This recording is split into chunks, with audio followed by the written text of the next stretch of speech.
they needed somebody to lead them to the promised land, running North America, getting the revenue stream from where it was, which was under $1 million, all the way up to a significant number, because they were backed by private equity money and a bank in the Netherlands, and they wanted to get the company sold within a few years. So I knew I needed to work quick.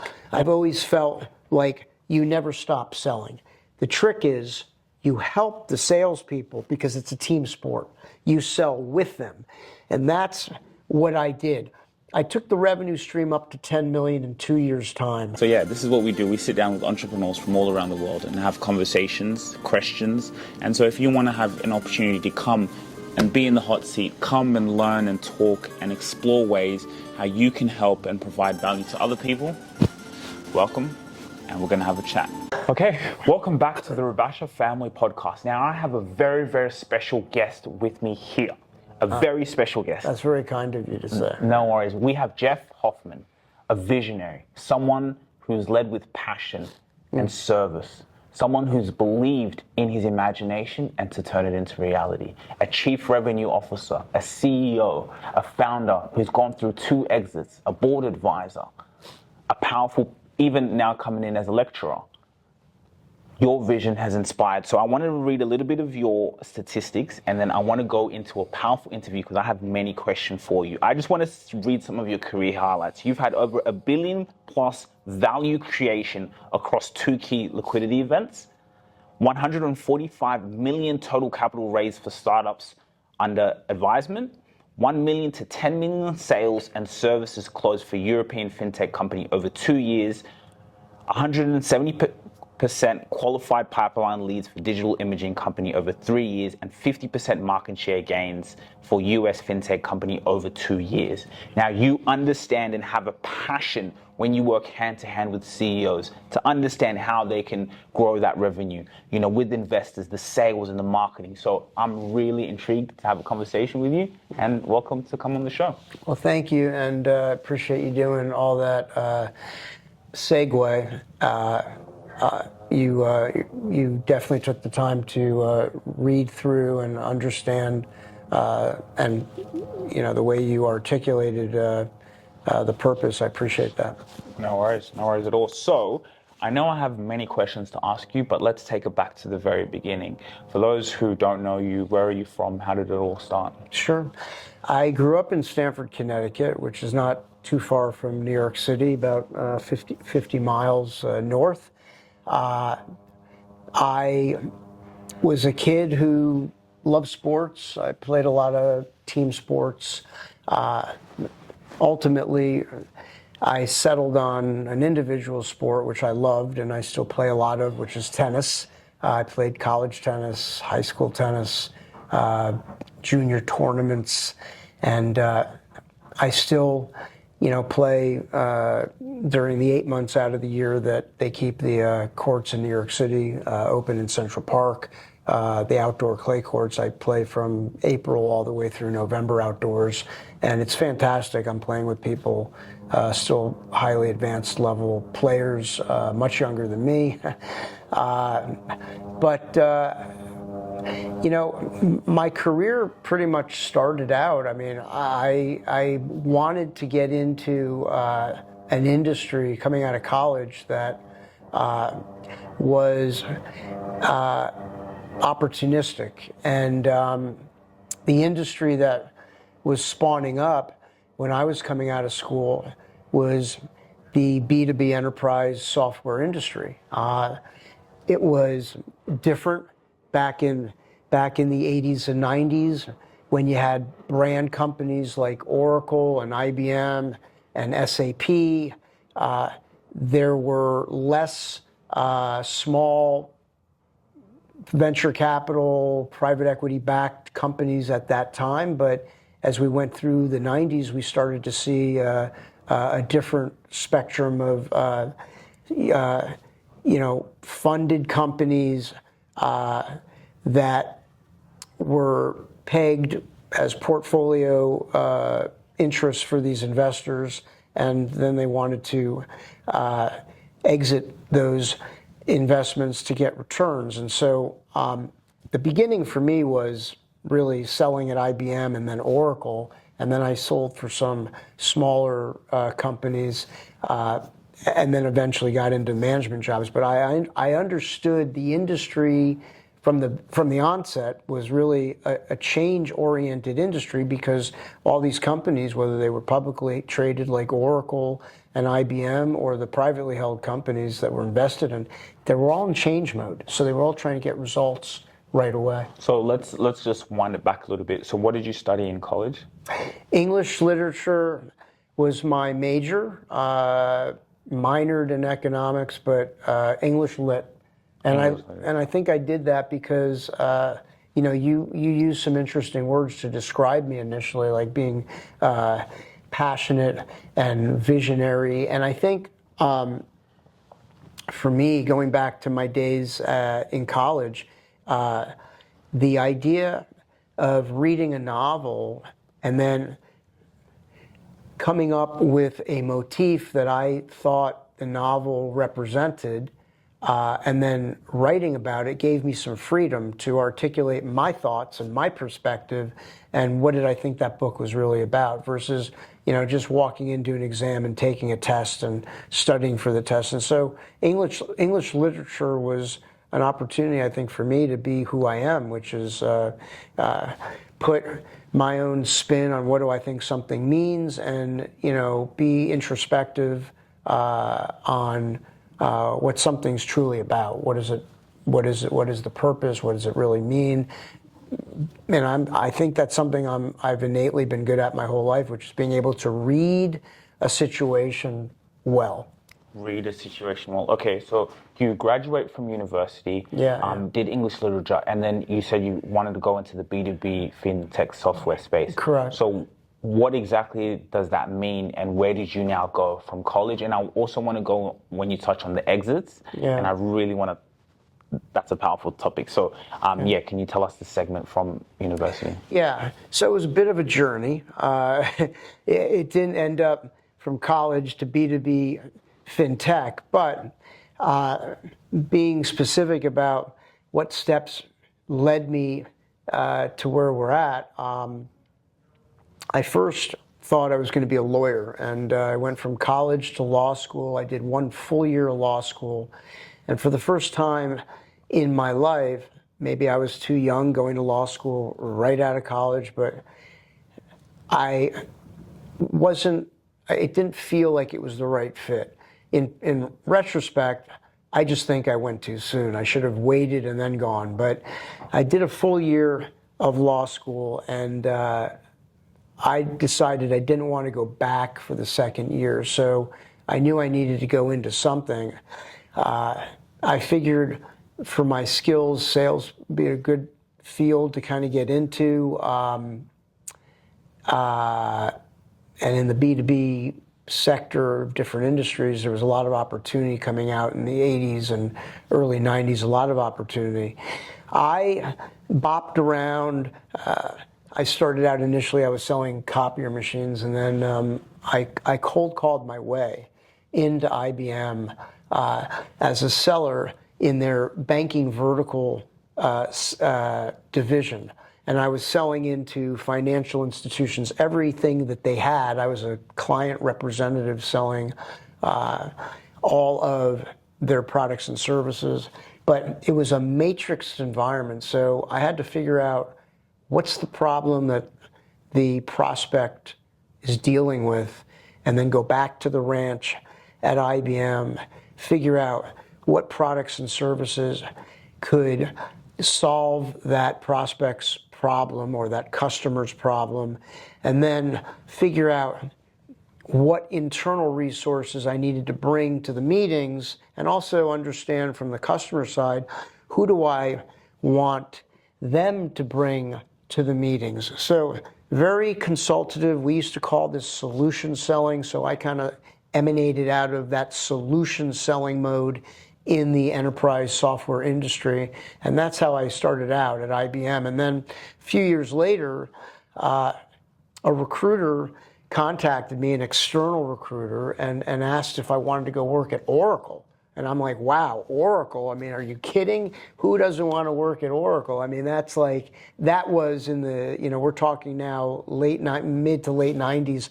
Oracle was, the Porsche of the industry. If you wanted to be a salesperson selling enterprise software, you wanted to work at Oracle because that's where you can make the most money. And also, you were selling the best, most innovative, most advanced technology that was on the planet. And that's where I really learned how to sell.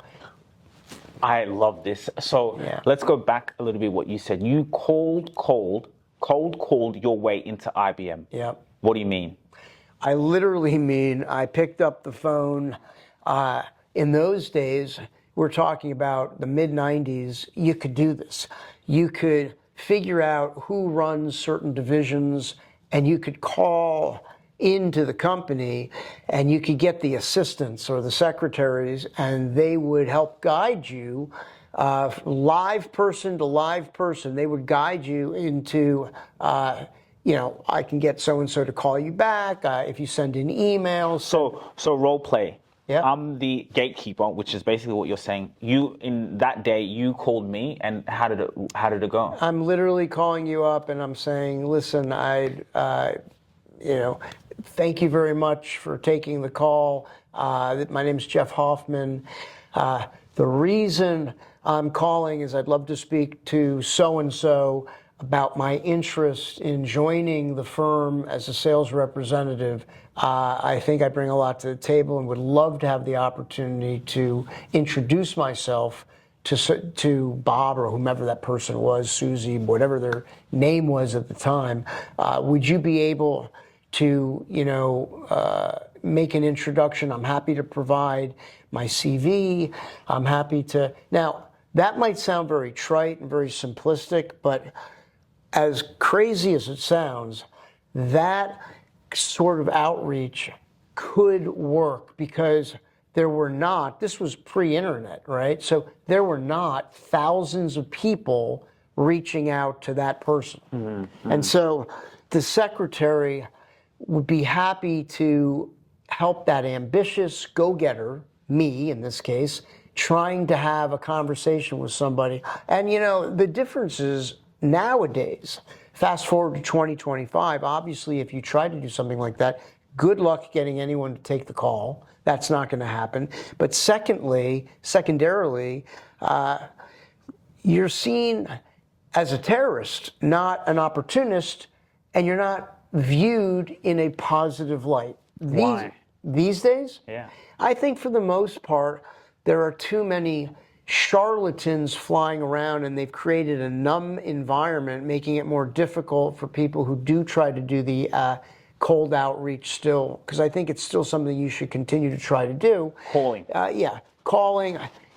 Today, whether even if it's emailing or using the LinkedIn platform, as you well know, I mean, there are a lot more charlatans out there that make it more difficult for the real person just trying to get ahead because they have something of value that they know could be used but you need people to be open-minded.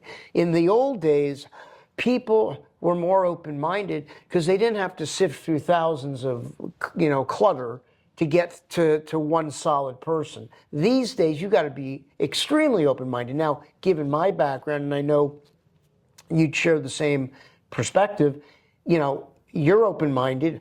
You do this sort of thing for your own business. I am open-minded, and I think, going back to my days of being very good at reading people, reading the room, I can sift very quickly through what's real and what's not. Most people can't do that, and so they have a hard time. So let me ask you, when I first messaged you on LinkedIn, what stood out with my message? It seemed genuine and sincere.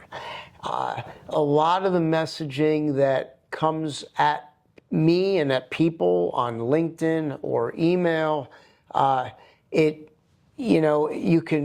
perhaps you used a little bit of AI, I don't know, but your messaging seemed to be more genuine, and I was able to sense that. That's so powerful. And it's very interesting because we do use AI, but we don't use it like everyone does. Yeah. Because you see LinkedIn is just cluttered with nonsense messages. Correct. You don't Yep. personalize anything. Correct. You just sell to me straight Correct. away. Correct. No one likes that. So I swore to ourselves, even before AI, we manually we want to reach our tribe. Like, you're someone who's in my community. If I didn't have access to the internet like we do, I wouldn't have been able to connect with you. But we get along. You have a vision. So now with AI and LinkedIn, we're able to do that. But that message has to be of value. Right. So it's interesting to see. Well, and also, don't forget, it takes two to tango. And I think while I was able to take the time to read the message and discern very quickly that this was a genuine message and there was an opportunity here for me to meet with you, a lot of people, and I hate to say it and I don't want to sound cynical, but I would say most people would not see it that way. They wouldn't take the time to read your message, and which is, if I'm guessing, you probably have a smaller percent of people. I'm sure you still have some success with it, but it's a smaller percent because most people aren't even going to read. They're just going to be numb to the fact that somebody's reaching out. Whereas going back to what I did at IBM many years ago, people weren't numb to that in 1995 or 1996 or whatever that year was that I cold called in to do that. That was done. That was something that people accepted. That was something people were not. They didn't look at that and say, "You're a terrorist for coming at me." They looked at it and said, "Here's an ambitious person. That's a positive." So now you get through to the decision maker, and now so you get a job at IBM. Did you have to go in and do a in-person meeting to get the job? Oh, absolutely. I had to do a whole bunch of meetings to get the job in person. And I really love, and that's why I really want to unpack so much you said here because it's so valuable. You said something. You said solution selling. Yeah. So now in those meetings, what was they like? Were you saying, okay, what problems, what could you have come in and solved, or did you already have a game plan into how you could help them grow? Well, the one thing that we got from IBM, and then we did this at Oracle too, there were many training sessions for salespeople on how these companies wanted the salespeople to perform, how they wanted them to go about their jobs. And there were certain things that you needed to do in terms of being able to qualify opportunities, the process that you would use to drive or cultivate the opportunities. And, these sorts of steps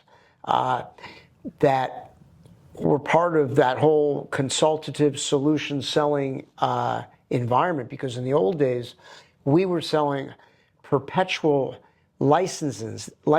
These were capital expenses, multi-million-dollar deals, versus today, most B2B enterprise software companies are now today SaaS setup. They are SaaS-driven companies. They're not selling perpetual licenses. They're selling a subscription, software as a service, which the premise is predicated on monthly recurring revenue and annual recurring revenue. And all of these, SaaS companies, for the most part, are funded through private equity and venture capital money. And what the investors care about are EBITDA margins. They care about the earnings before income and tax, and they want those margins to look a certain way so that they can get to the exits.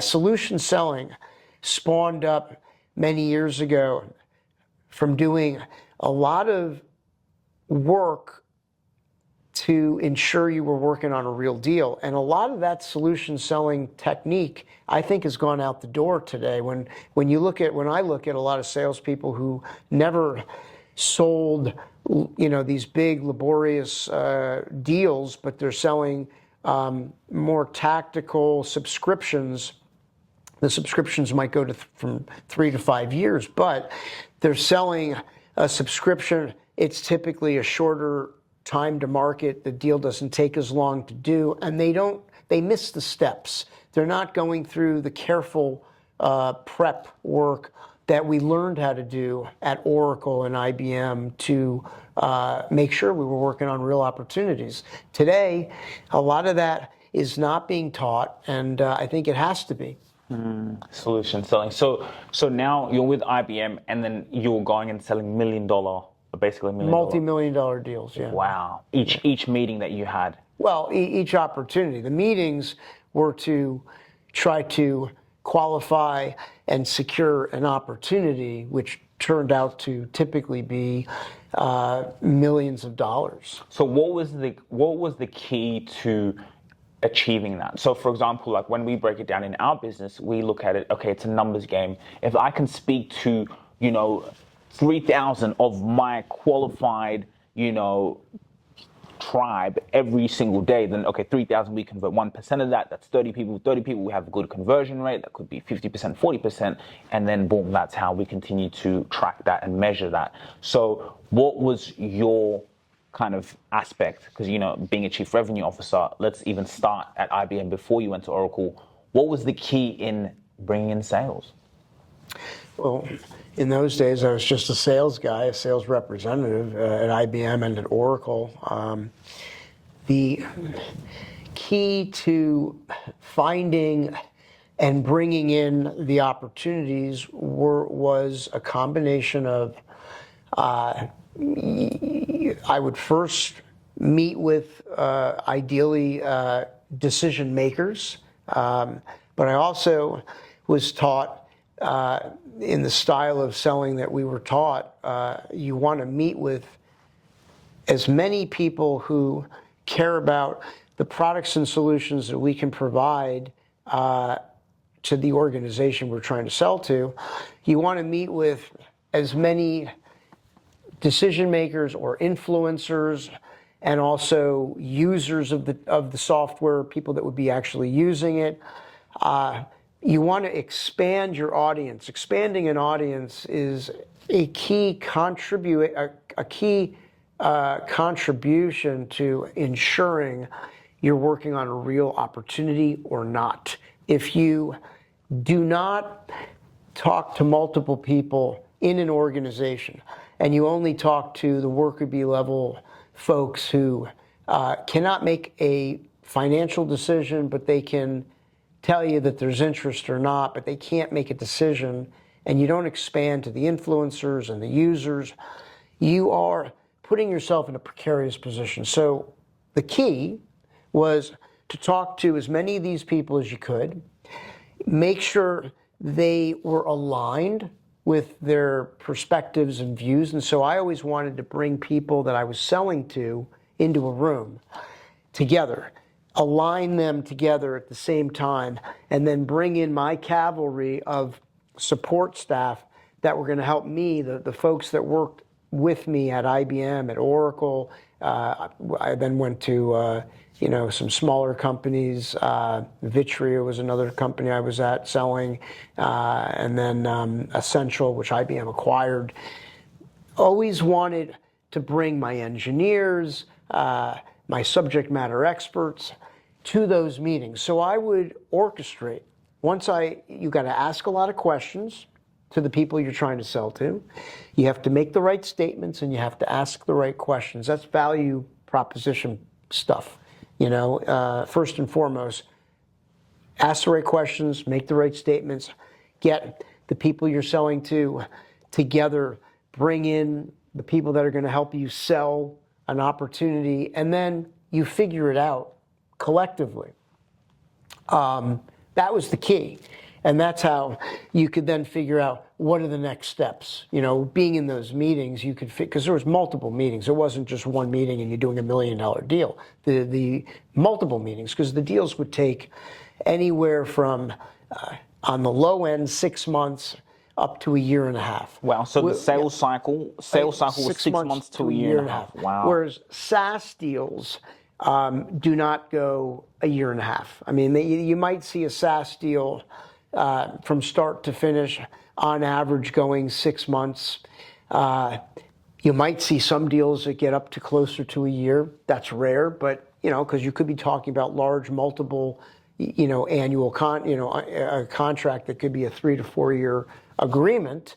And those are worth a lot of money too. However, perpetual license deals, which were predicated on the old school solution sales model, those took sometimes up to a year and a half and multiple meetings, So how does one shorten the sales cycle? Great question. You shorten the sales cycle by doing a few key things well. You first have to make sure you know exactly who can sign the agreement. You want to make sure you have the relationship with the person or people who can sign the agreement and make the decision. You want to make sure you've touched all of the people who can influence that decision, so you know your audience. Secondly, and this is a very important piece that I have built in my own methodology in terms of, sales management approach. I've codified this over the years. You want to use a program that incorporates a working shared plan, a working shared close plan, which is essentially, once you know you're working on a real deal, you want to write down, and that figuring out whether you're working on a real deal or not is dependent on keeping a little cheat sheet of, I call them staged events. I like to use 6 staged events when I'm managing salespeople and any ancillary resource that supports the seller. I will use six staged events to help me determine where to forecast a deal. So you want to use the proper forecast model, which I've created and built over the years. You use that with these staged events to insert your opportunities correctly into a CRM. Are they committed deals? Are they upside deals? Are they long shot deals? But it's the shared working close plan that enables you to say, okay, we have done these meetings. Here were the dates. These were the people that attended from the prospect side. Here are the people that attended from the vendor side, the company you're working for. These were the dates of the meetings. Here were the outcomes of those meetings. Then this is the magic part. I'm a big believer in forward thinking. What are all the next steps that have to happen? So if we're here on October 16th, right? If we're sitting here on October 16th and we are doing a meeting and you're the sales rep and I'm discussing this with you, you've got an opportunity. You've had 3 meetings. We have those now written down on our Excel spreadsheet where we put together that shared program of events that need to take place, the working close plan. We have them dated, and I'm going to ask you, and we're going to discuss this, what are all the meetings that have to happen from October 16th to getting a deal? And when do we think they should take place? Let's forward think them and put them on the close plan. These events or steps could be things that we need to do internally. These are things that we need to do with the prospect we're trying to sell to. They could be events or steps we need the prospect to do on their own. We write them all down, we date them, and now we have a perfect vision of meetings that have to happen between now and, let's say, February of next year, if we think that it'll be done by then, or up till March, or whenever we think, because now we're going to see, it's going to take us this, when do we think these meetings will happen? We look and we say, okay, that's when we can forecast. This is what needs to take place. And every week that we discuss where we're at, we're looking at a diorama, we're looking at the board, and we're saying, okay, where are we at with this one? And by the way, these things can change week to week. I mean, the meetings can change month to month, week to week. We might, swap out one type of meeting for another type of meeting. We might realize we don't need this one anymore because that's what happens. Things change. But you have a strategy in place and it's visual. So that's the key to Really, so would you also, you're saying to be sharing this process with also your prospects? Yes, excellent question. You want to share the document. Why? Because by sharing a working close plan with the company, the people at the company that you know can help you do the deal, you're putting, guess what? Skin in the game. You are putting them in the front seat with you. And that helps you early on figure out whether or not they're sincerely real or you can smoke them out right away. You can tell right away if they're comfortable doing that or not. And if they're not, that's an indicator that they're probably not genuinely interested in the opportunity, or there's some things that they need to sort out before they want to invest that kind of time and energy, right? And then you need to find out what that is. And then you can also figure out, hey, is this a real opportunity for us or not? It helps you to qualify the opportunity. But sharing the plan is a way to put skin in the game and keep everyone on their toes in terms of what needs to happen. Wow, I love that. So can you talk a little bit about the exits? Yep, so and this was a cold outreach that I did, when I got hired at Financial Architects to run North America, the remit with that company, this was a regulatory risk solution for financial institutions.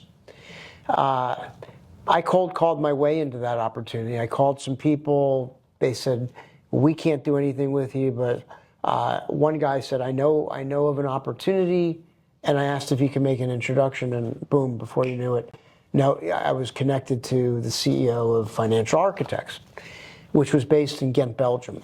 So a European fintech, and they needed somebody to lead them to the promised land, running North America and getting the revenue stream from where it was, which was under $1 million, all the way up to a significant number, because they were backed by private equity money and a bank in the Netherlands, and they wanted to get the company sold within a few years. So I knew I needed to work quick, and I needed to build a plan. I had to build a go-to-market, and I had to execute it with the right people, leading from the front. I've always, even in leadership positions, I've always felt like you never stop selling. The trick is you help the salespeople because it's a team sport. You sell with them. And that's what I did. I took the revenue stream up to 10 million in 2 years' time in North America. I came up with some strategies.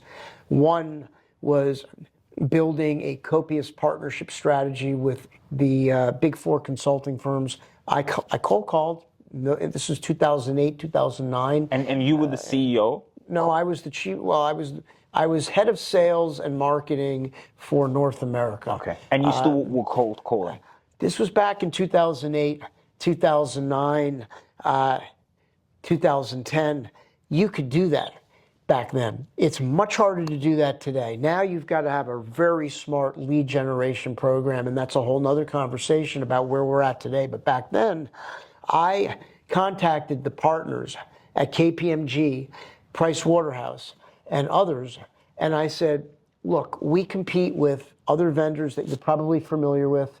I'd love to introduce our solution to you because you're not, and I have a proposition that I think could be mutually beneficial. And they took the time to do it. Wow. And we walked in, KPMG walked me in to Morgan Stanley, American Express, some other big financial institutions, and we did a bunch of deals.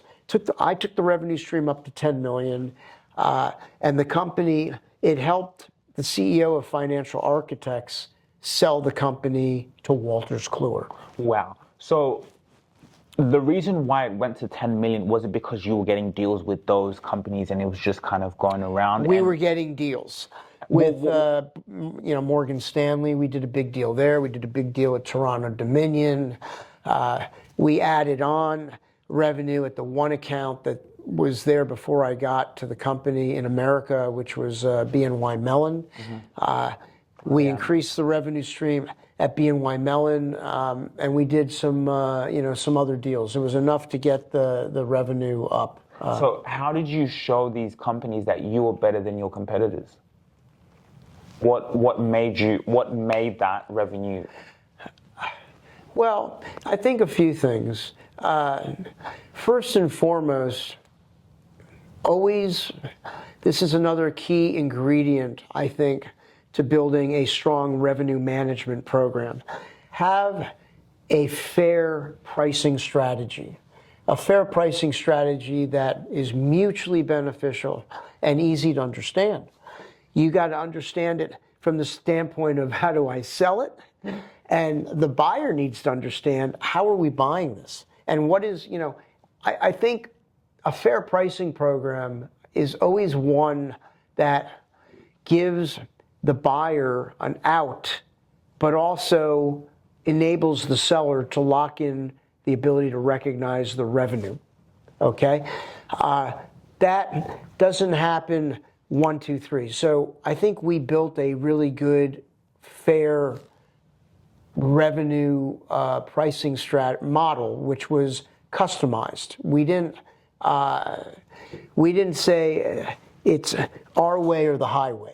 We were able and willing to work with the people we wanted to do business with at the banks and the financial institutions we wanted to do business with, because we were doing business with all different types of financial institutions. And I think the individuals that did business with us, they recognized that. They recognized that we wanted to do this with them. We weren't looking to just tell them it's our way or the highway. So that was one bit. The other piece was, I think this goes back to the partnership model that I created with the likes of the KPMGs of the world. That was credibility. So, I litigated agreements with these consulting companies that were going to walk us in so that they could wrap around their own services around our solution. So we had a software going into these financial institutions, and then the consulting firms that I was doing these partnerships with, the value for them was they were going to get extra revenue by wrapping, once the solution was in place, they'd have to wrap their service offerings around it, and the customer would need that service offering. So it was a win-win.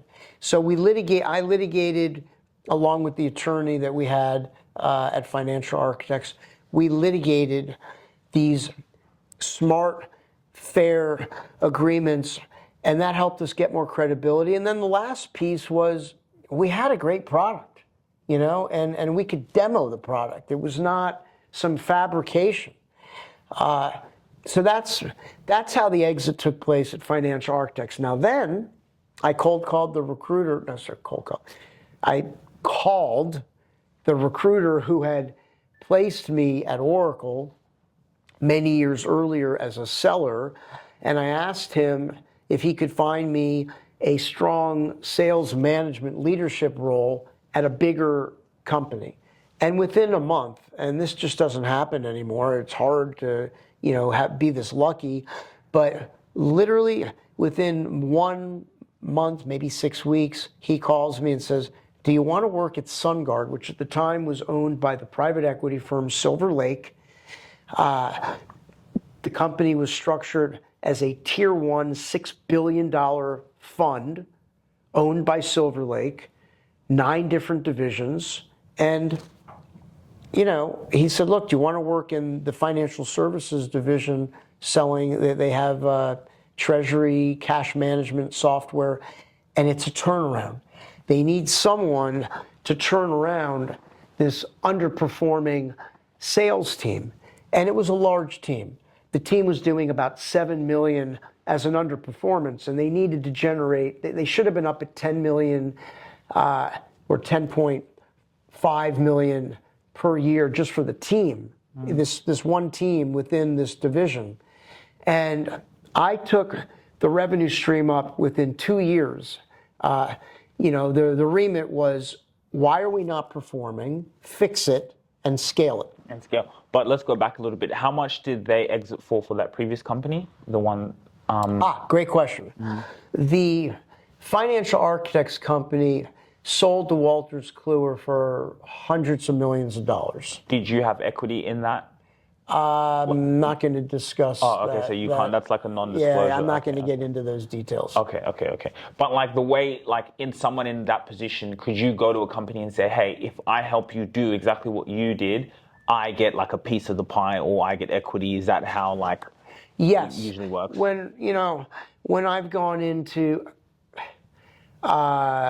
certain companies, you definitely want to have equity in an exit if you can, do that and get it. But I can't get into disclosure of what I've had over the years through my LLC, my advisory firm.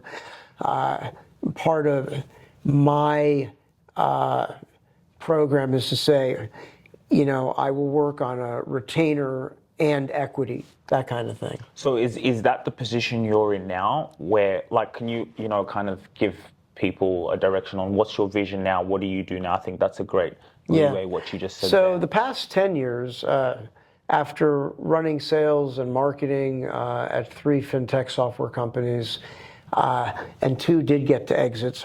SunGard sold to FIS for billions of dollars. I thought there's just so many PE and VC-backed companies out there that could use some of the thought processes that I curated over the years. And so for the past 10 years, I've been going in to work I've been going into these funded B2B enterprise SaaS software companies that have not done well. Their margins have been declining year over year. EBITDA margins are declining, other profit margins, and their top line is usually not scaling. So the margins aren't good. They're not selling as much as they want, so the top line's not scaling. And I've gone into some of these companies and, my premise is to say, I can help you by figuring out where the problems lie. They usually lie in 3 different areas. I've built a program that I refer to as the Hoff scale method, and they sit in 3 different areas. But I'll go into these companies, I'll tell the investors that I can go in, or the CEO of the company, I can come in, figure out where the problems are, fix them. So I'm kind of operating or acting as an operating partner as well as a management consultant. And then, over a period of time, they're probably not going to need me beyond a couple of years unless they just keep me on as a board advisor. But, I'll look for a retainer and equity in the company once it gets sold as part of my my way of doing business through my LLC. So would your end, would call it ideal profile, would that be a venture capitalist CEO? Who is that person that you would need to speak to? Yeah, that's a great question. So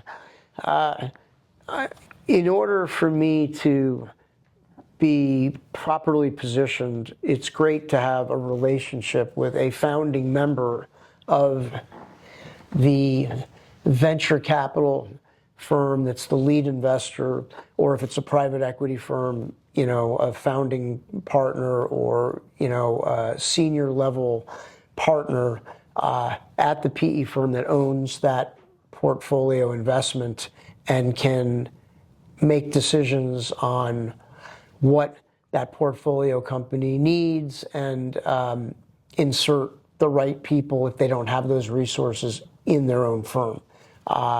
So ideally, I want to have a relationship with a founding partner of a VC or private equity firm, but I also want, and sometimes I might start out, as has the case been with some of the companies I've worked with where I have the relationship with the founder and CEO of the portfolio company. Now, it's not as easy to build a relationship with a CEO of a company if they're not the founder of the company. So if it's a funded company and the CEO is not the founder, it's more unlikely that they're going to be inclined to want to pull me in, because they might see me as a threat. Maybe they wouldn't. Hopefully they wouldn't. But because they could be a conduit. But the ideal conduit is going to be the person that owns the investment at the VC or private equity firm, and or if the CEO of the company that's getting the money is also the founder of that company, that person is a better conduit. When it's the CEO and founder, why do you think you're more of a value add to them? Well, I'm a value add because if it's the founder and CEO, it's their company, as opposed to they've been hired in as the CEO. If they're being hired into the company as the CEO, they're just an employee. And they're going to make decisions that, fit their individual. If you really enjoyed this video, make sure to click here, and I'm sure you're going to love that one.